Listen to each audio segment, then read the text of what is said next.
Hi, and welcome to a new Ishanekon World Trappers design stream. Hi, everybody who is joining today. Or I guess I, will be designing maybe one or two new vehicles and give you a little sneak peek about the new sub-archetypes that I plan to release in the next big update. Currently, 7 are done, and I plan to release 10, one for each archetype. Some of you might know that that's one of my personal rules, that there always has to be the exact number of sub-archetypes for each archetype. I guess it's something that I took from my dislike of the Dragon game, that some classes had so much more subclasses than others, increasing the whole unbalanced thing between them. And I have to say, I'm glad I did. That restriction forced a certain level of creativity that made me that forced me to create some of the more unique sub-archetypes. So I do plan to keep that rule in the future. Plus, with this update, there will be 130 sub-archetypes, which means I will officially have more sub-archetypes than all of D&D has subclasses. All of D&D, as far as last time I checked, has 122 subclasses. Of course, that is spread around a dozen books, and you will have to spend hundreds of dollars or euros to get them. But I will offer more sub-archetypes for absolutely nothing. That's the Blaze Reason guarantee. But yeah, I really looking. What was I? Sorry, but yeah, why don't we start taking a look at the sub-archetypes? I will start with the one that is for the bulwark. We're going to go through them alphabetically. That's how I designed them this time. I don't always do them in order. But yeah, so bulwark, creative, cunning, demolition, mental, nature, and reality. Technology, unarmed, and war still are missing theirs, but at the end I can tell you about the basic idea. Let's start with bulwark. The bulwark would get the hero. The hero is all about fighting against overwhelming odds and using cinematic actions to combat mighty foes. It'll start with their tier 1 feature, Against the Tide, which gives them a strong defensive boost for every enemy that outnumbers their own allies, and for each level of the strongest enemy that goes beyond their own level.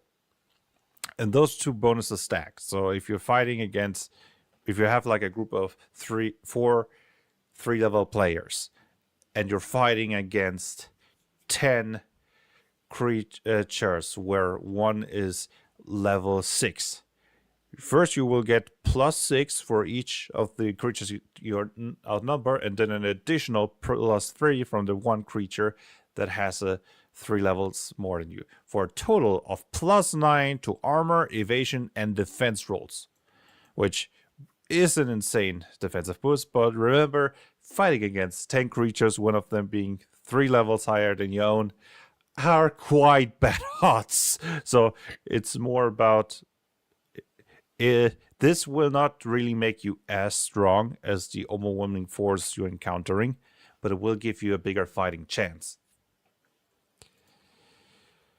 Then Heroes Comeback, inspired by my best friend Björn, who suggested a similar version. I kind of retweaked it. This dips into the cinematic action part of the hero.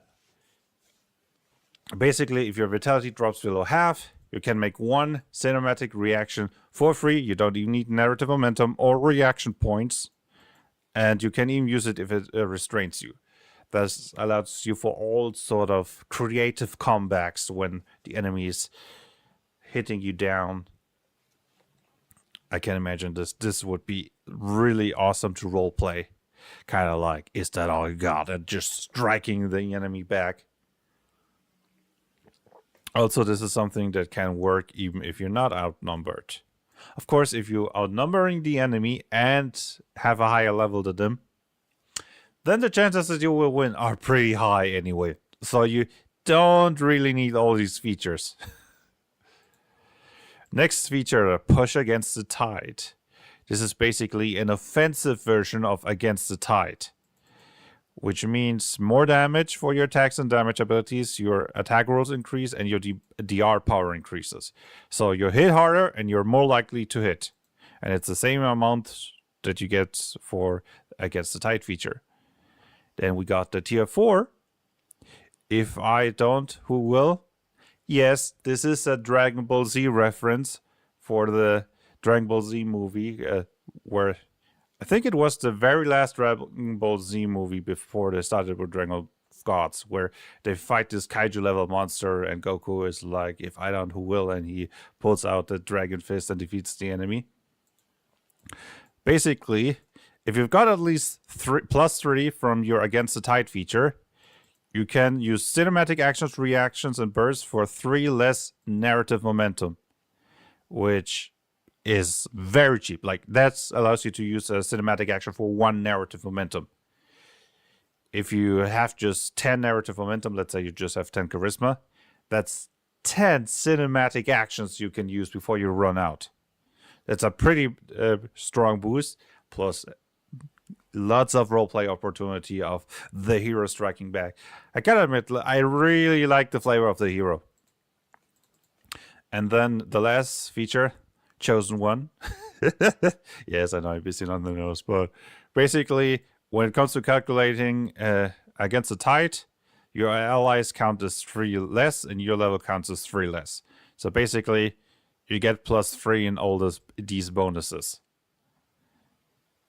which again is insanely strong. Now you can even outnumber the enemy. Hey, Nick, Rock Octopus, great to see you. Hey, good to be here. Are we making more vehicles? Yes, but first, I'll giving a sneak peek into the new sub-archetypes that will be published with the next big update.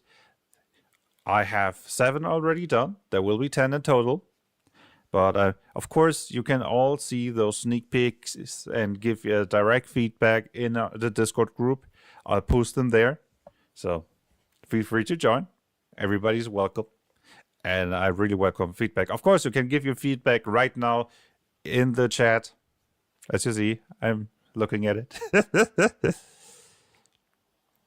But yeah, that's the hero. Really flavorful. Quiero, hey! Hola, quiero, querido amigo. Yeah, right. Fellow Mexican. Sorry, but I would love to speak Spanish with you, but a lot of people here do not speak Spanish. Pero qué bien que estás aquí. Nice. Good to see you. So, let's continue with the new sub-archetypes for the creative one. The creative archetype, which is the charmer, who is all about social interaction and letting that charisma of you influence people. The first feature, likable, is pretty simple.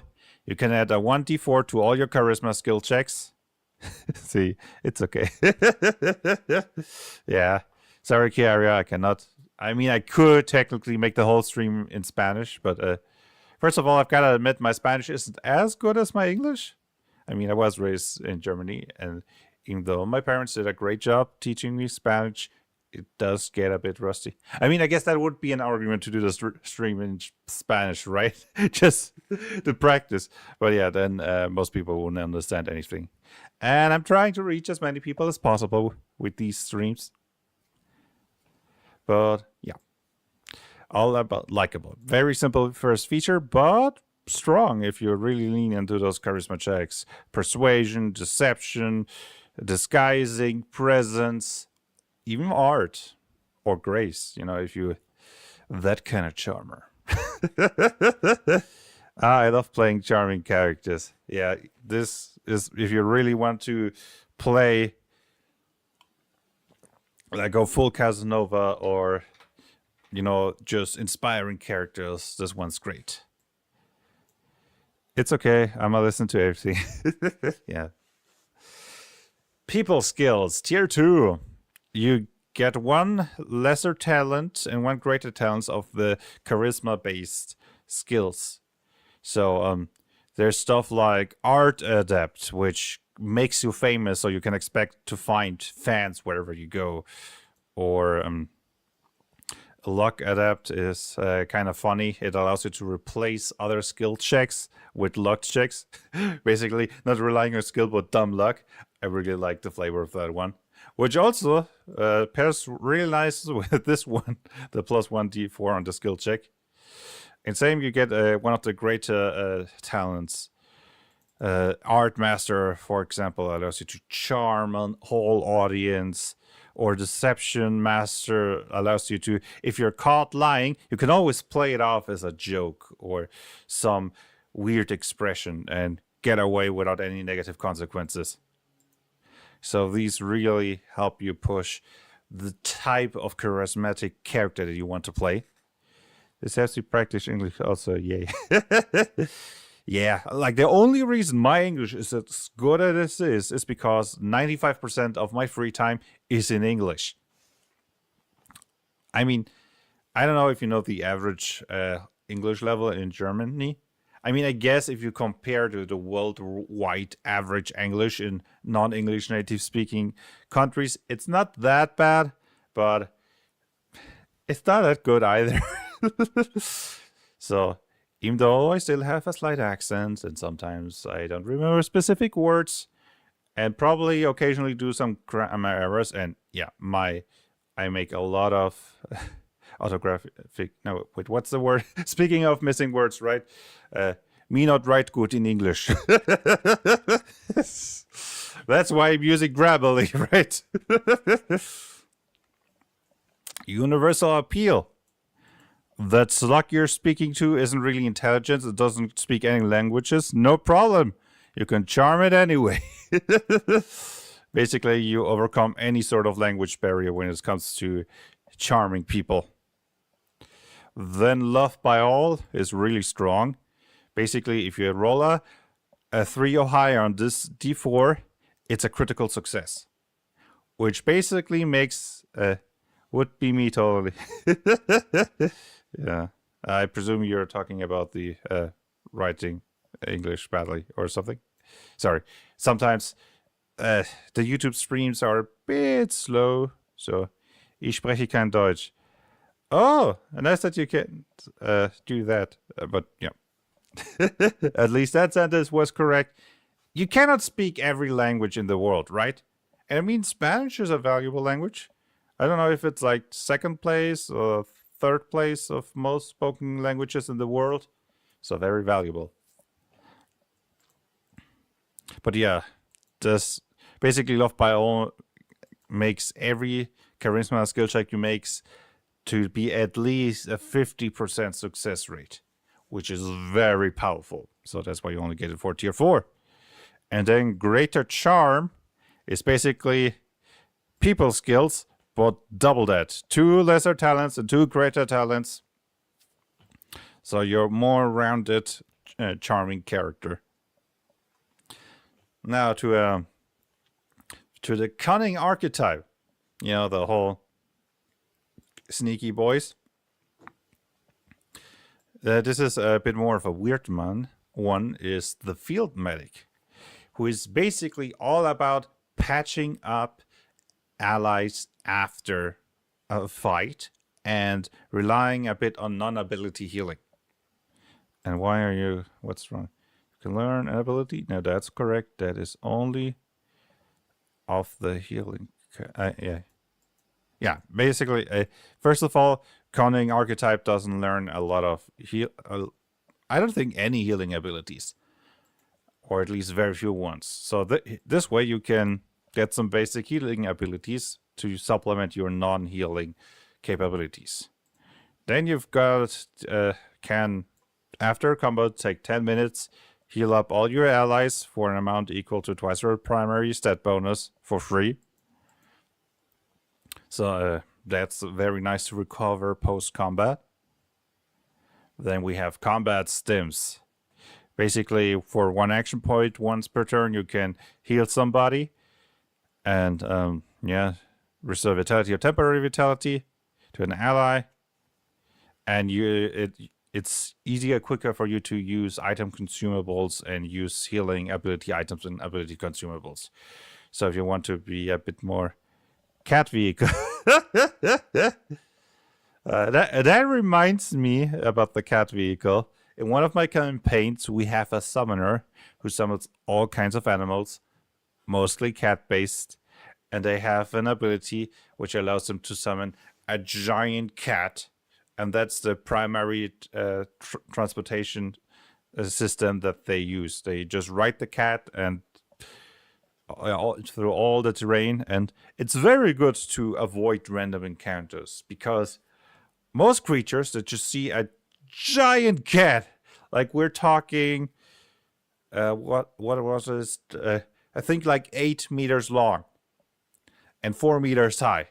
I mean, anybody who sees a cat like that just running through the landscape is not going to have the first instinct to attack it. It's going to be like, what the heck is that?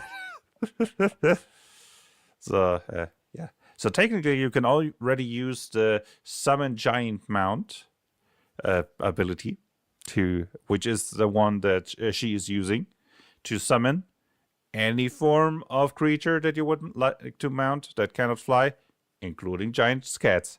Done with the giant cat, yeah. It is adorable. Once they were in the cold mountains, and their solution to rest overnight was to just have Mona, as she's called, the giant cat, just curl around them, and they slept in her fur, and it was adorable. But still, Mona got a cold afterwards because, she was exposed to the cold weather. But it's all right because whenever they resummon her, she's all fine and all healed up. So nothing happened to her. At least nothing bad.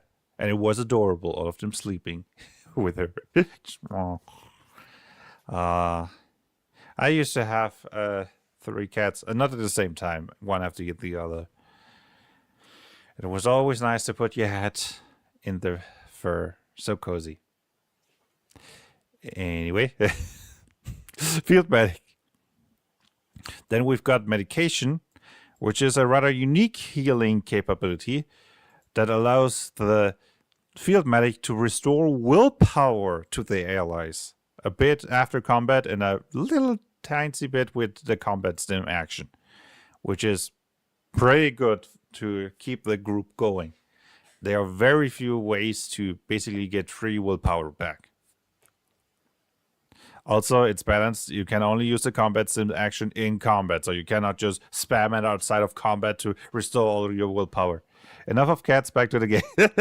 Yeah. Then all heal up, tier 4. Basically, what did I do? Whenever you use a healing ability during those 10 minutes that you're using for patch up, it's heals double the amount. So it reinforces that post-combat healer, making you insanely effective in that. And then Master Medic, last feature, tier 5. Doubles the healing done by patch up and combat stims, and also doubles the willpower that they restore, making you a way more effective healer. Now the next one is a bit of a wacky one. It's for the Demolition archetype. And I realized I do not have a sub-archetype for the Demolition archetype that focuses on blowing themselves up. It can be like Vegeta style, final explosion or something like that. But yeah, that's he's a bit of a wacky character or sub-archetype, which can deal a massive amount of area of effect damage, but you have to target yourself with it. So all your non-healing damage abilities and weapons that can target multiple targets deal twice your primary set bonus as an additional damage. That's a lot if you target yourself with it. And you cannot miss yourself, so no cheesing it by, oh yeah, I target myself. But since rule says I can miss on purpose, I don't hit myself. No.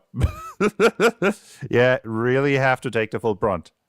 I mean, you can still succeed on the defense rolls or have a high enough evasion to avoid the most of the explosion, but you cannot dodge on purpose. But the second feature will help you with that, giving you a boost in armor, evasion, defense rolls equal to your tier whenever you target yourself with such an area of effect ability or weapon attack. Wait a second. I forgot to add weapons for this one. Oh boy. If your target to your armor increase by an amount equal to your tier if your target does with non-healing damage abilities or weapons. Yeah, I remember I didn't specifically flavor it or said that it has to be an area of effect thing, because if it's oops, what the heck just happened? If it is already single target and you're just targeting yourself, I mean, that doesn't really do much anything of use. So might as well give you the defense for that too, right?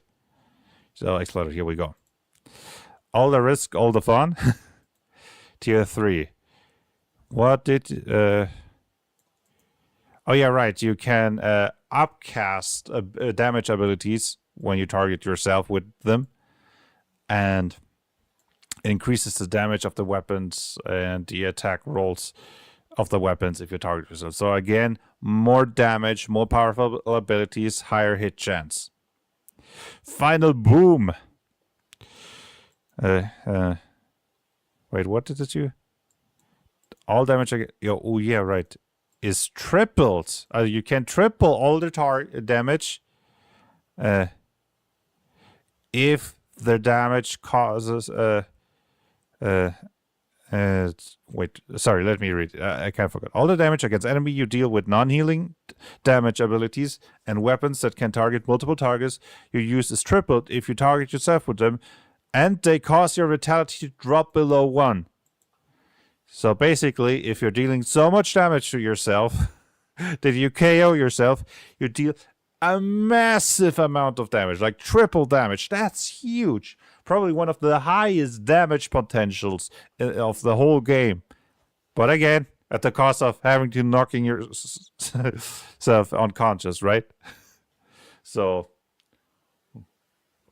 there are a few ways to not just fall over immediately. You could combine it with a Juggernaut that allows you to survive a hit that puts you puts you below 1, or get second chance, which heals you completely if your vitality drops below 1, or even unstoppable force, which just allows you to continue fighting even if your vitality is in the negative. So, and finally, I kill you. I don't know if any of you get the reference.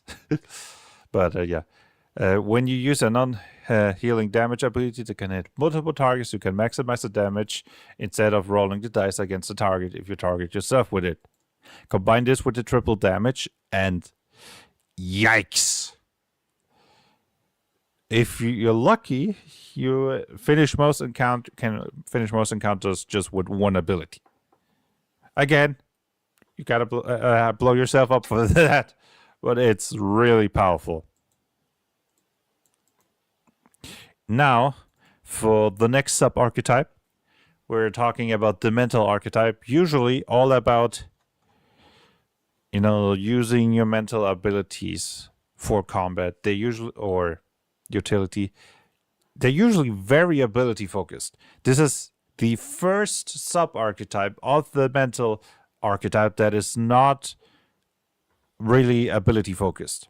I mean, it does have a few abilities here or there, but it's more about the concept of finding information, recalling information. I originally wanted to call the sub-archetype nerd, because it's funny. But no, Gold said it should not be nerd, but researcher. I mean, I guess it's a bit more professional to call it researcher, and the name researcher fits. But hey, I kept the name for the final feature, Alpha Nerd. So I did not completely lose the battle. But what does the researcher get? 5 skill points. That's a lot of skill points, which you're probably going to invest in all those juicy intelligence skills. And whenever you make a skill check to recall knowledge, you make it with advantage. And if you fail that skill check, you know where you can find that information. So, very good at recalling information. Maybe knowing, oh yes, this kind of enemy is weak against heat damage and stuff like that.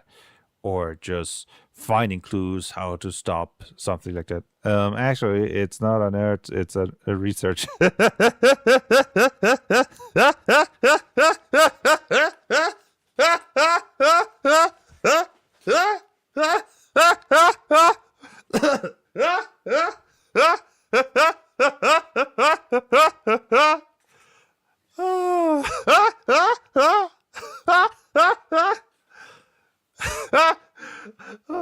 I don't think I have to say that I was an excellent joke.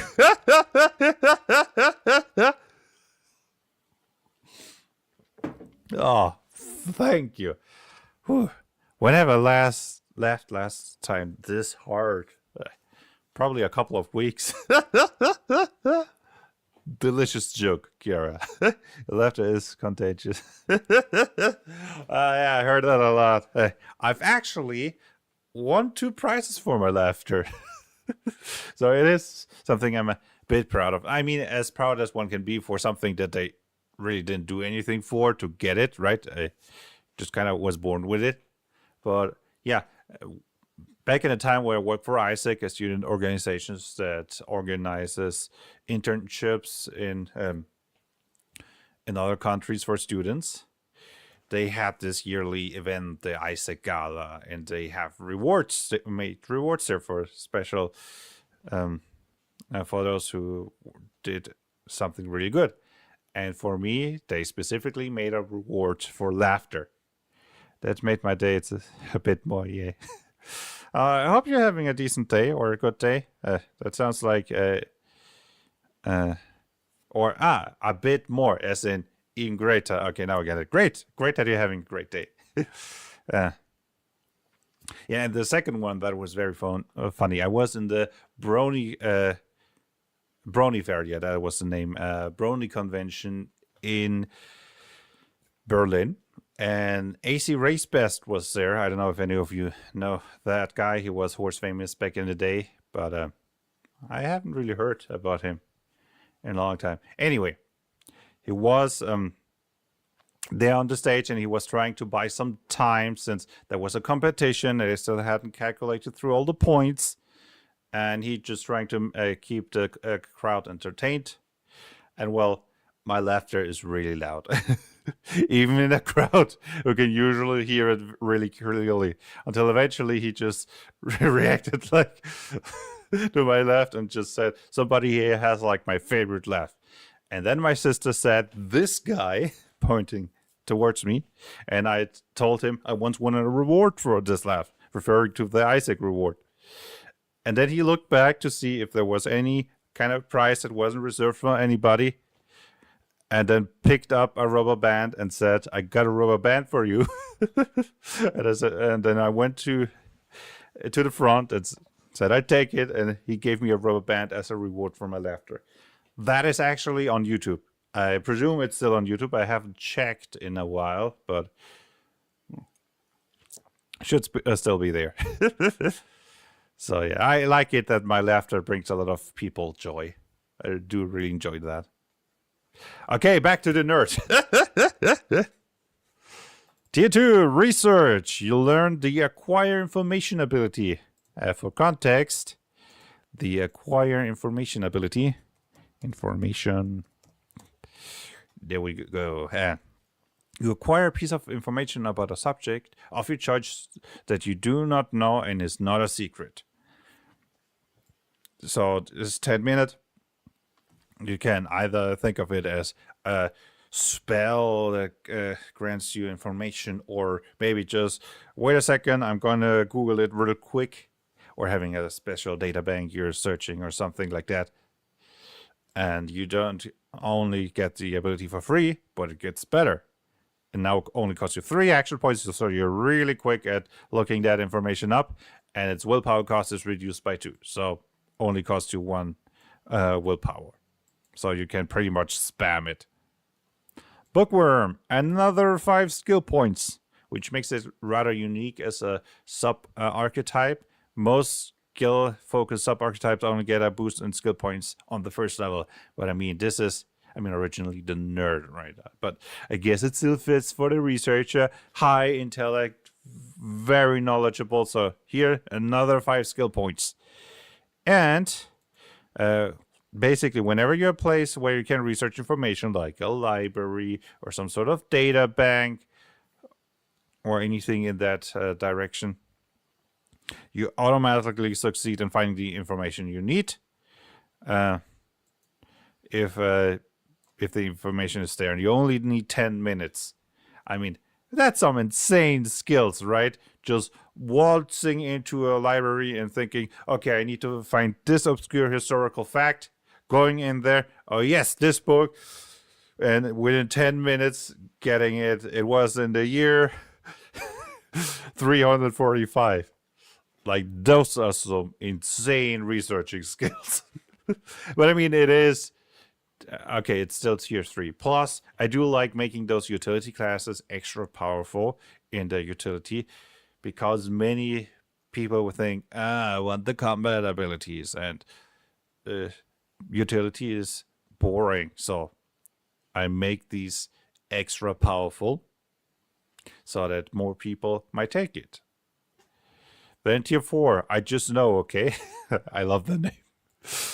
Basically, usually all this skill, knowledge, recalling, and acquire information doesn't work if there's no way for you to know that information. But I just know, okay, allows you to ignore that. You do have disadvantage on the skill check if you try that. And if you use the acquire information ability, it does cost you 7 more willpower, and you need 1 hour to do so. Kind of like, I've got to hack the government data bank to get this information. It might take a while and stuff like that, right? But you can get information which you technically should have no way of getting, which is kind of hilarious if you ask myself. And then finally, the Alpha Nerd. Your intelligence stats increases by 3, and you get 12 additional skill points. That's a lot of skill points. And remember, intelligence also grants you skill points, so this is effectively 15 skill points. So, maybe rather simple and numeric, but still rather effective. Then for the nature archetype, we've got the cook. I mean, it was about time that I make a cooking subclass, right? I mean, you could already play sort of a cooking character. There was a lesser talent that let you lean into the whole cooking thing, and you could replay your healing abilities, like giving cookies to somebody mid-combat that are so good that they just got up again, felt all better. But this one gives you more mechanics, and it focuses around boosting your party when they take a rest. The first feature, Warm Meal, allows you to give twice repairing your stat bonuses, temporary vitality to up to 10 allies that take a rest with you, or 4 times if they take a full rest with you. But it only works if they had food in the last 24 hours. I thought I didn't want to force the cook to always have food on hand, so you can kind of hand wave it that way. If they basically, if your group has enough to eat, the cook has enough to work with to feed your group, right? My mind is already gone to Brock from Pokemon. Ah, yeah, right. He was good at making food for Pokemon, right? Yeah, I remember that. I haven't seen that much of the Pokemon series, to be honest. I think the first 2 seasons, and not much more. I was more of a Digimon guy, but yes, Brock feeding the Pokemon. You can play that with this, right? So first features allows you to get out of rest with a nice bunch of temporary vitality at level 1. This should be 6 for short rest and 12 for full rest, which in a full rest that's almost twice as much vitality as you would have normally. So it is a significant defensive buffer. Spices. Now this is where it gets fun. Whenever you use your meal feature, you can choose one of the following flavors to grant additional effects. We've got refreshing, which is all about mobility and getting out of the way. First, it gives a bonus of evasion or defense roll of 2 to all your abilities. That's like making a nice little salad or really refreshing cold drink to cool down everybody. Then savory. Savory leans full into pure defense, doubling the amount of temporary vitality you restore again. So at level 4, that's if you take a full rest. That's 28 temporary vitality. Almost can be enough to fully fill up temporary vitality of groups, like an immense defensive buff. Then spicy is more about offense, right? Increase the attack rolls or the defense roll power by 2 until their next rest. Oh, I like the flavor feature. Yeah, I thought it was nice too. And then finally, sweet. Sweet is all about willpower, right? Lifting up the spirits of the group by giving them something sweet and nice. Which allows you to restore additional willpower equal to twice your primary stat bonus during the full rest. And the important part is this can go beyond the maximum of their willpower, which is huge. I mean, if it didn't do that, this would be very weak because a full rest already restores all of your willpower. And a short rest restores half of it. So most of the time you get most of the willpower back anyway. But this being able to go beyond your maximum is very nice for all those ability focus archetypes. Improved nutrition. All the flavors get a boost, basically granting an ability a one-time use of a certain boost.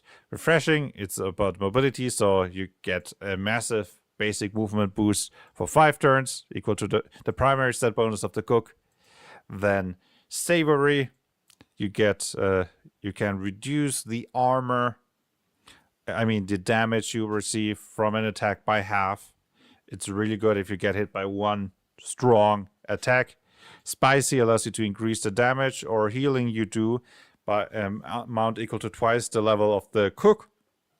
Once, that's at this level, that's level 6, so 12 extra damage.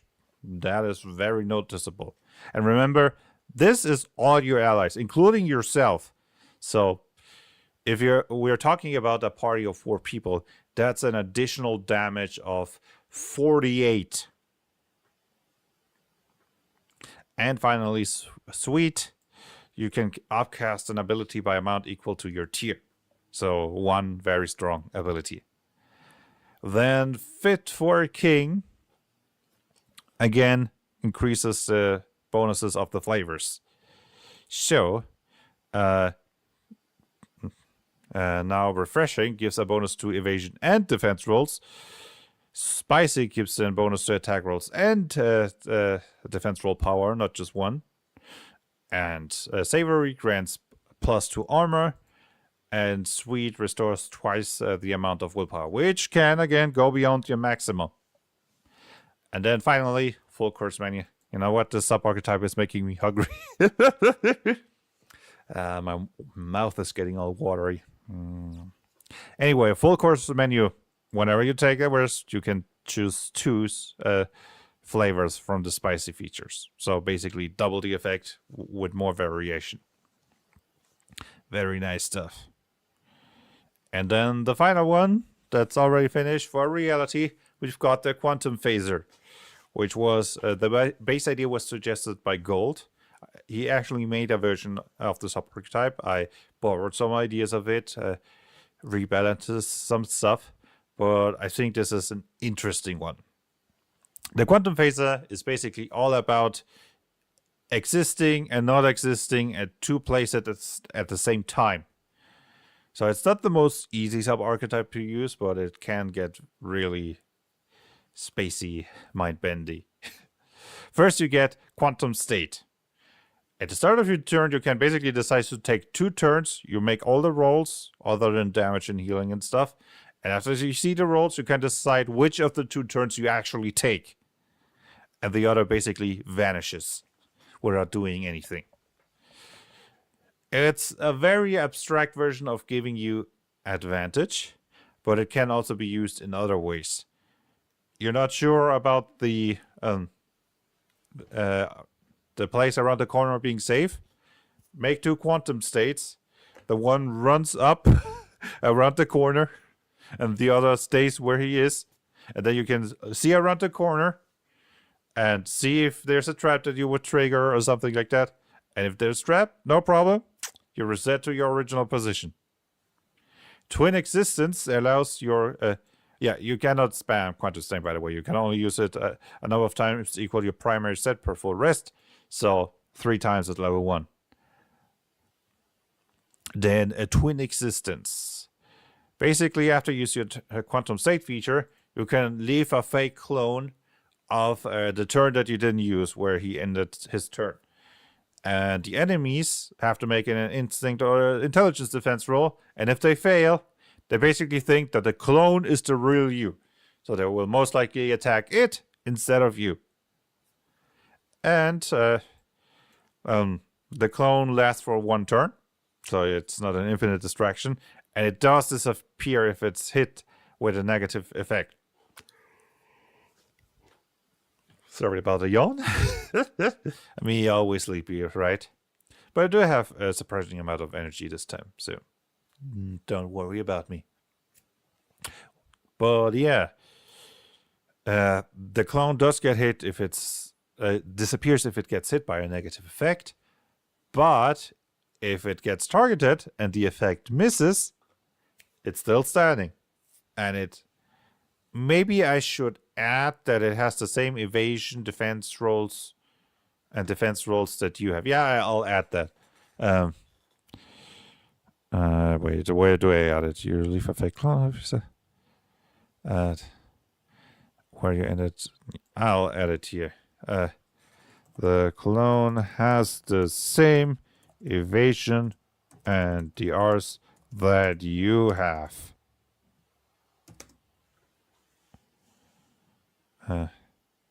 Wait, that's DRs. Let's add skill checks if it's like grappling and stuff, since you, evasion, skills, checks, and DRs you have. And yes, I'll need the coma. Anyway. Coma? Oh, is it called coma? No. Comma. How do you say comma in English?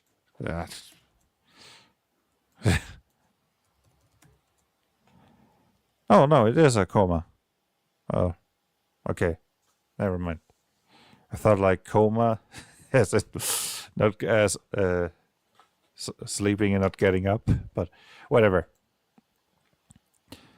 So, 0 and 1, as in a reference to a quantum computer. You can decide to take both of your turns whenever you use your quantum state feature. You can use this feature once per rest. So basically allowing you to double your damage in 1 turn, or double your utility, depending on what you're doing. Probably I should add that you still have to decide which one you end up as. Yeah, I'll add that.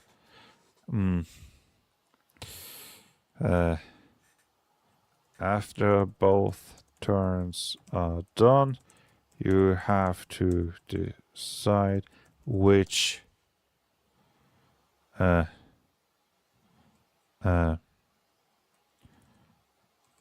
how do I say this?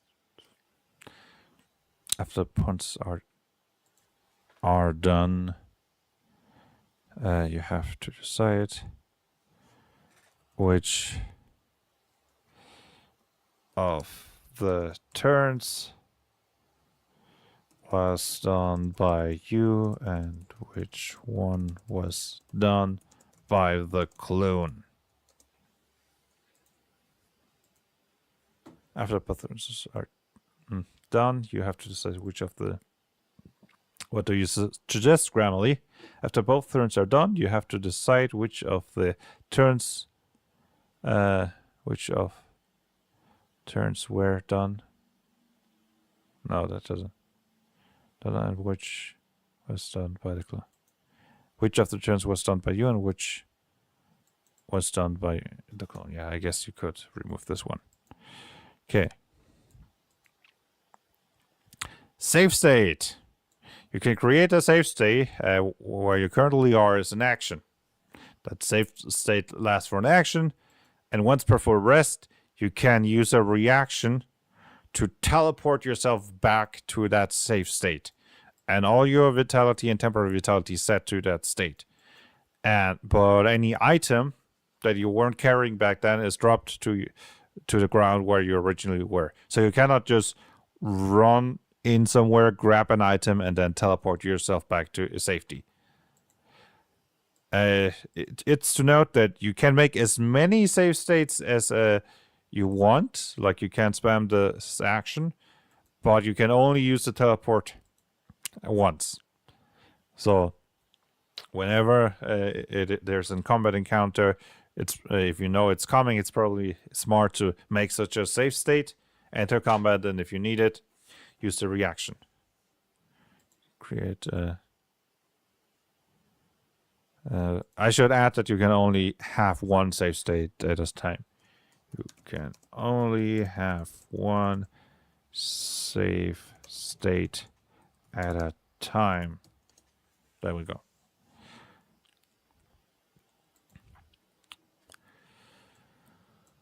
And then the final feature, unanchored reality. Basically similar to the Time Twister, which has a lot of very powerful features that he can only use in a very limited form. The quantum phaser gets a lot more functions out of he can use his save state in 0 and 1 and quantum state far more often, allowing to really lean into those powerful features. So a bit of a quirky one, but I think very fitting for the reality archetype. So there's still technology, unarmed, and war missing, but I can already tell you about the basic idea. The technology one will be the mechanic, and he's all about those new vehicle upgrading rules and vehicle building rules. He will be really good at building and upgrading vehicles, making it efficient, making it cheap, and all of that. Then unarmed will be the bodybuilder. He will be all about having a very high armor without wearing any armor. So basically he will get powerful bonuses to armor as long as he's not wearing light, medium, or heavy armor. And it's all also about reducing your own evasion to get even more armor. He will, for example, get a flex action for 1 action point, which reduces his evasion, but also increases his armor. Kind of like the muscle-bound guy who just stands there taking the hit. Very defensive. And for war, it will be the Intimidator. All about being a menacing presence on the battlefield. But, that already took 50 minutes. Going through all of them. Do I even have time for a vehicle? Maybe we can do the basic ideas of a vehicle. Yeah, I'll try to do... wait, this is not... that's a creature builder. That's not a vehicle builder. I open up the wrong builder. Vehicle builder, here we go. I think we can try to make one. It did have the idea of making a rowboat. And a rowboat will have ability less, and so he will not have any ability. So it should be relatively easy to make. So let's create a new creature. Rowboat, and since it's relatively easy to make, I hopefully can still make it on the stream, but it will probably not be more than the rowboat. So, features. Natural armor. Let's go with medium. Then, yes, he gets 1 free talent, but traits-wise, sink or... No. I want to give him the feature that he cannot dive on its own. You know, it's a ship. Stays on land. Then... Wait. That's... But no, that is correct, but I have to show developer tools so that I can add hidden traits. We've got floater. We've got... Right, there was one that reduces your... Not made for land. Here we go. Your basic movement is reduced to 1 while you are on land. And... yes, also I want to give him stat-based movement. Stat-based movement. Since the stronger you are, the more you will be able to row the boat.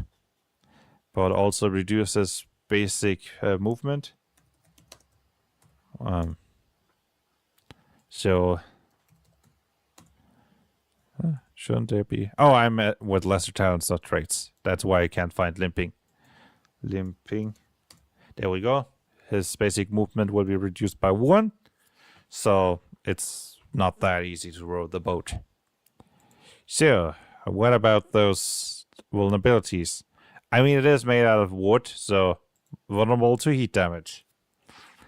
But I'll say resistance to poison damage. It is made out of wood, so it is still organic material.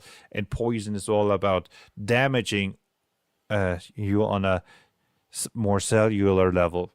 So I think I don't want to make too many creatures completely immune to poison, to not nerf poison unnecessarily. But yeah, that's why I'm only making it resistance, even though it might be a little bit illogical that you can still poison a rowboat. But yeah, it's immune against psychic damage because it doesn't have a mind to be damaged. Anything else that may make sense? Let me take a look at the world interaction rules. I have specific vulnerabilities for wood. Yeah, I made it vulnerable to chemical damage. So let's add that. Vulnerable to chemical damage. And I guess it was also resistance to shock damage. How is the traits going? We have 0. All right. I want to keep it at 0 or something lower if possible. So, secondary stats.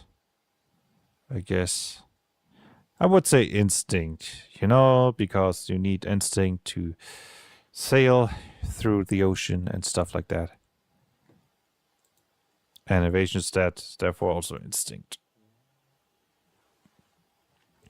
Primary stat, I would say, let's go with constitution, strength, and dexterity. Let's go with pretty low for both strength and dexterity. And it doesn't get any skill points, so we don't have to worry about that one. It's ranked normal, class fighter, boss grade. It will be a mechanical creature. And size category big. Anything else I need to take into account? Oh yeah, right, ability list.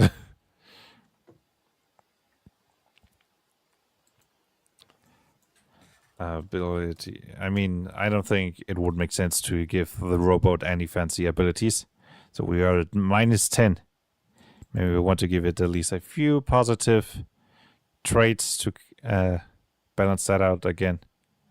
let's see, what kind of traits do we have which are positive, which would make sense for that robot boat? Maybe a boost to armor because it is. Oh yeah, right. It also it cannot jump, so we're gonna need jump. No jumping capabilities. There we go. I know I'm making it worse by making minus 12, but yeah, I don't think it makes much sense to be able to jump with a rowboat, right? So, traits, abhorrent stench, no. Basic design, big. Basic design might be something we can give it. Make it a bit cheaper, which, I mean, a robot is not a very complicated thing. So I think I'll give him basic design. Add it as a hidden one, basic design.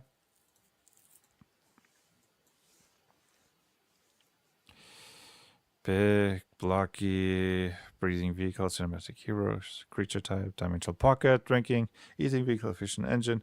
Oh, of course, fuelless. It doesn't require any fuel since it's muscle powered.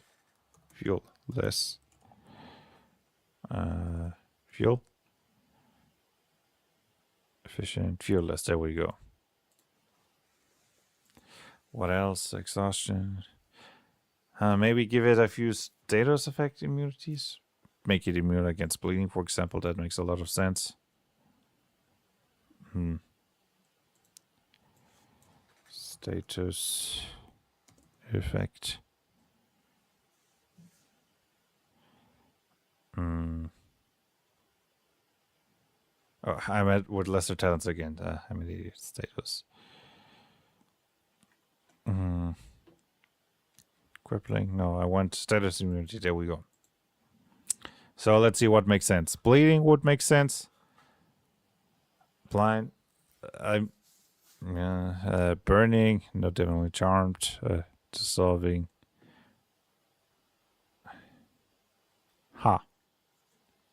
I do realize that it might make sense to make vehicles generally being immune to being charmed. After all, there's nothing to charm there, right? I should add that to the vehicle rules. Let me just note that down real quick. Yeah.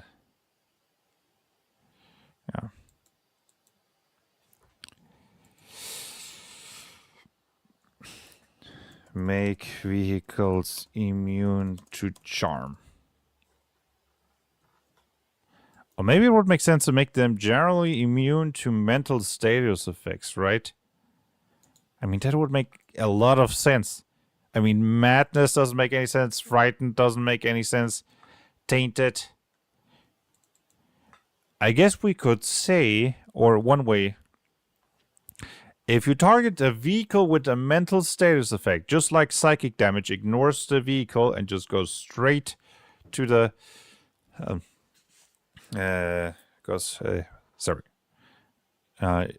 right, and goes just straight to the pilot. We could say that all mental status effects ignore the vehicle and go straight to the pilot. That would actually make a lot of sense. See there, even now making new observations about how vehicles are supposed to work. And then it also kind of makes sense to just make all vehicles immune to psychic damage per default. And maybe add a trait that makes them vulnerable to psychic damage. If you have some sort of very weird type of vehicle that could be in some way be affected by psychic damage. So yeah, but I guess I would need to rework that, and then it would really make sense to make vehicles as they currently are. But hey, it's a learning experience, right? Thank you, everybody, for making me realize that. But yeah, then what should we do? With the drunken sailor, what should we do? With drunken sailor, what should we do with the drunken sailor early in the morning? Da, da, da, ba, da, da, da, da, da. I mean, we're talking about rowboats, right? So yeah, I will have to change those rules, and then it doesn't really make much sense to continue designing the robot. Also, I will have to redesign the car, and I will have to redesign the wheelchair. So that's that. Not even the charmer can charm a robot. Yeah, indeed. Even universal charm stops with just wood. Not even like living tree, not a living tree, just wood. So yeah, does any other status effect make sense to blind it? I mean, you could argue that you could blind in the sense of shutting down, making the windows dirty or something so that the pilot cannot see. So being able to blind a vehicle, I guess, makes sense in a weird way. And other than those, yeah, all of them make sense. Burning, disarmed, freezing, poisoned, shocked. Makes to a certain degree sense. Of course, many vehicles will be immune to poison. It's hard to poison a metal car after all. But yeah. Then I guess so much for my vehicle design stream, where I just start designing a vehicle and then I'm like, I can't design the vehicle anymore. I guess then this makes it a good point to stop the stream. Thank you, everybody who joined. It was a very fun stream. And see you, everybody, next week. Or maybe on the Tabletop Technicians Network this Sunday. We'll be talking about the setting of Nova Archaic made by Technomancer Kyle. I'm sure it's going to be interesting. Maybe see you there. Other than that, in the start of the next month, there will be another Ishanekon Arena. It will be the first Saturday of December.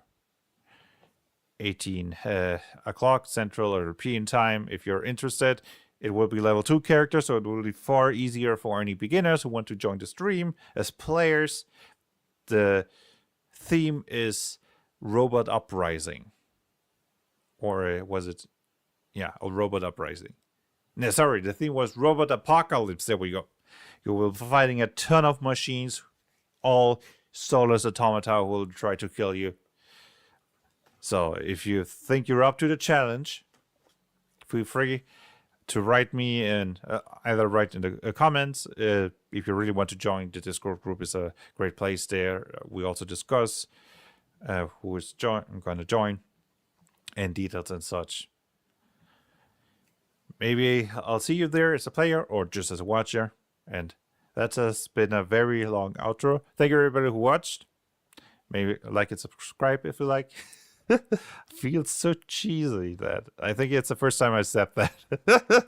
Like and subscribe. But I guess it's part of the whole YouTube thing, right? Because it works. It works. Even though I don't like it. So, goodbye, everybody. See you next time. Bye.